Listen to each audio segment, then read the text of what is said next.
about to. You ready? Hello everyone, my name is Doug. I'm going to be your tram car operator on the way up the mountain. Do I have any first timers? Yeah. Oh good, me too. This is going to be fun. Yeah, we're leaving an elevation of 6,559 feet. Nice little bump there. We're going to be arriving at 10,378 feet at the top, so it's going to be a little bit colder up there. Come on now. The trip takes about 15 minutes. We're going to be going about 2.7 miles, 13.6 miles per hour. That's 20 feet per second. We do slow down a little bit as we go over the towers, but not much. Now, the tram was built in 1964. It took 2 years to complete. It's $2.1 million. Rough estimates put it at about $30 million is what it would cost to build the same thing today. As a matter of fact, in '97 they replaced the cables that were on, and that cost $1.9 million. Almost as much as they paid for that the first time. Ain't that the beach spot right there? Well, right in the middle. No. 2.1 million. Yeah, 2.1 million went a long way in '64. And if you look out at either side of the cabin right now, you'll see what looks like a large hiking trail. That is actually the service road they used to complete Tower 1. We're coming up on Tower 1 right now. It stands 232 feet tall. It was the largest man-made structure in the 60s. And it stands, in New Mexico, I mean, of course. And it stands 232 feet tall and then an 18-degree angle toward Albuquerque. And there will be a swing as we go over it.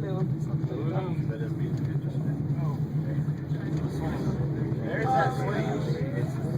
It has had that angle since the big earthquake of '99. You like it? Kidding, of course. It was engineered that way to make the ride a little bit smoother.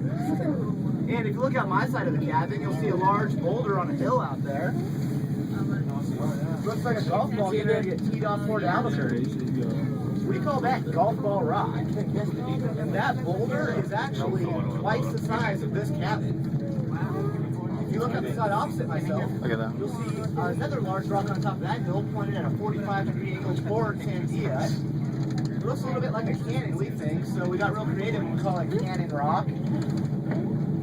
And that rock is actually the same size as this tram car. If you look out my side again, you'll see a large flat rock. With little imagination, you might see a mouth. There's a real climb right here. Maybe a gill. We call this fish rock. I see a piranha. Some people think Nemo. That canyon right there. I love seeing that all kind your of story. imagination says.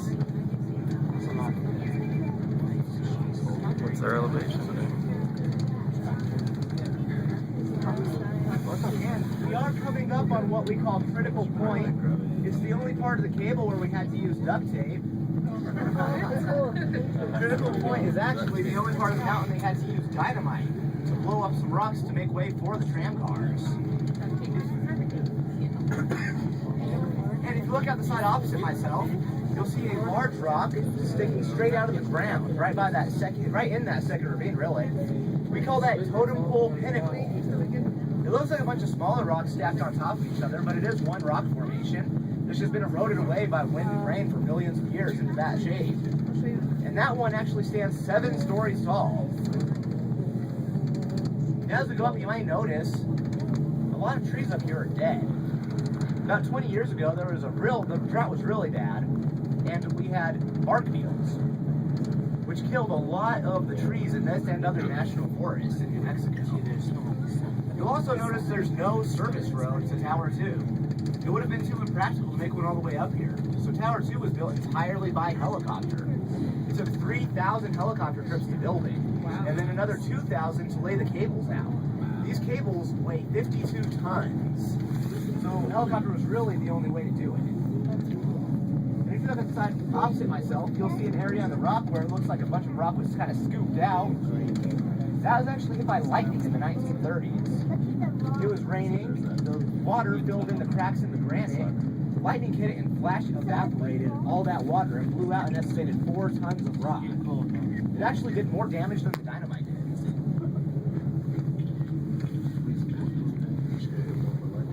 We are slowing down as we come up on Tower 2. And Tower 2 is only 80 feet tall with an additional 40 feet of structure actually in the valley. And as we come up, if everybody could lean to their right so we can avoid hitting these rocks, that'd be great. And there will be a swing as we go over Tower 2.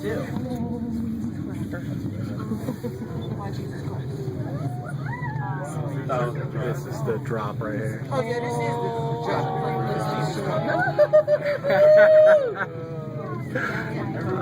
on my side of the car, you'll see the other tram car coming right at us. It looks like they're going a lot faster than us, but we are going the same speed. We're all on the same cable system, so we go at the same speed and we have to move at the same time. Feel free to wave or take pictures as they pass, make them feel loved. Refrain from mooning, please.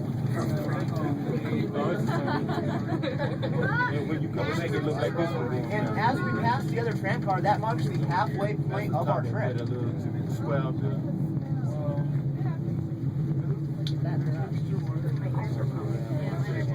They are emergency cables. Yeah. What's the elevation? I don't know. It's icy out here. Those things are dragging down our cables.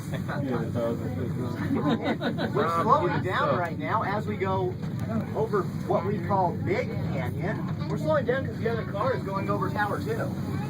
This is the highest point in our trip. We're about 1,000 feet up from the ground right now. So if you're by a window, now's a really great time to look straight down.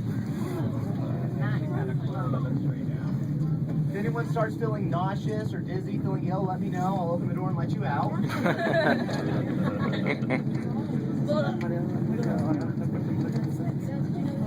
That's awesome, man.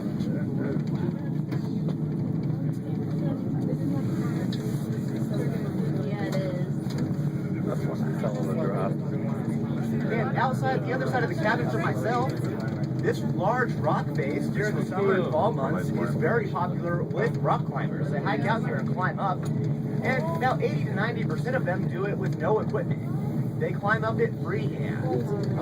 I haven't seen it. I haven't been here long enough, but apparently they'll get up there, take off their shirts, and flex. So we call this ego boost.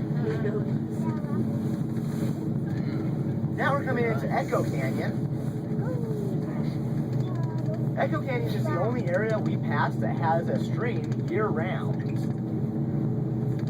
Even if you are by the window, it's hard to see that stream. The trees down there surrounding it are between 90 and 130 feet tall.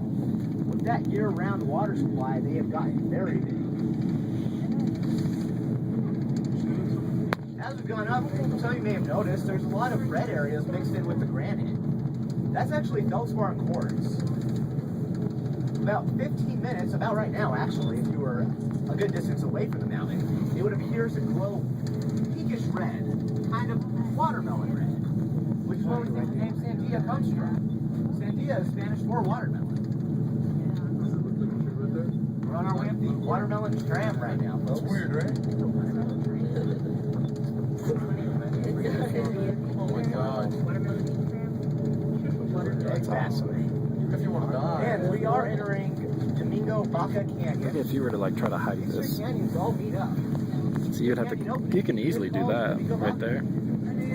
That's nothing. Oh, yeah, no problem. Look at this, like right here, you would hike out on that ledge right there.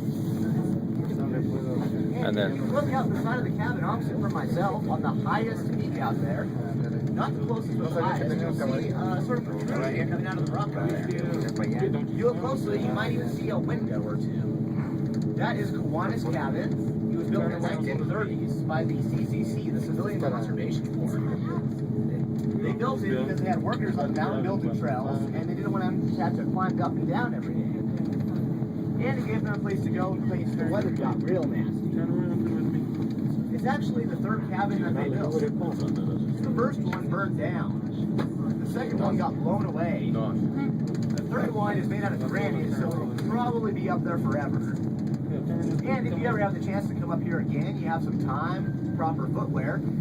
It is a very nice hike out there, about 1.5 miles out there, hour and a half round trip. And the view from up there is amazing. You get a 360-degree view of the mountain. And you can see 11,000 square miles of New Mexico. That's 9% of the state.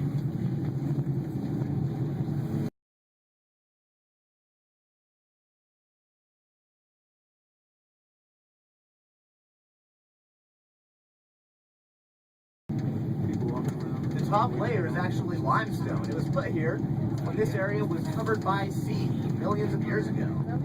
So as you're walking around there, while you still have, you know, the 2 minutes you have sunlight left, keep an eye on the rocks up here. You might see some seashells in there, some fossils. They are actually quite common. There's the cliffs.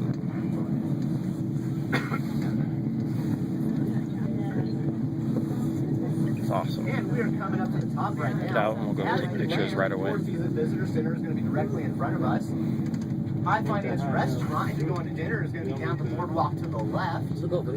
There's pipe sites along the boardwalk too. You might still be working for a while to check them out. They're numbered and there's an information chart that'll tell you what it is you're looking at. Cabins will be running back down the mountain every 15 to 20 minutes. We go until we get everybody off, so there's no chance of getting left behind. Well, almost no chance.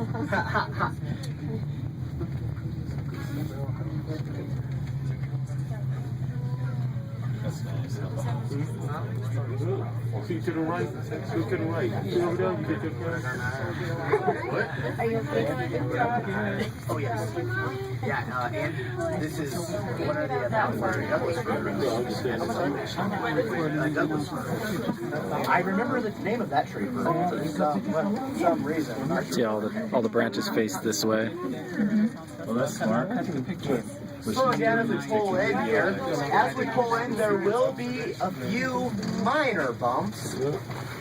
Glove taps, really.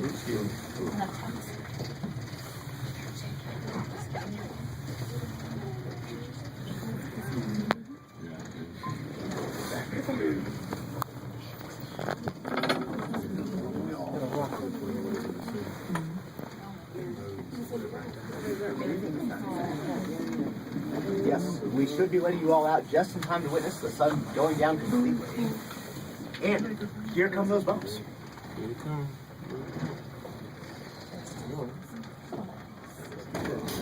There it is. Yesterday was much windier. Those bumps were crazy. And there will be one more bump as we come to a complete stop.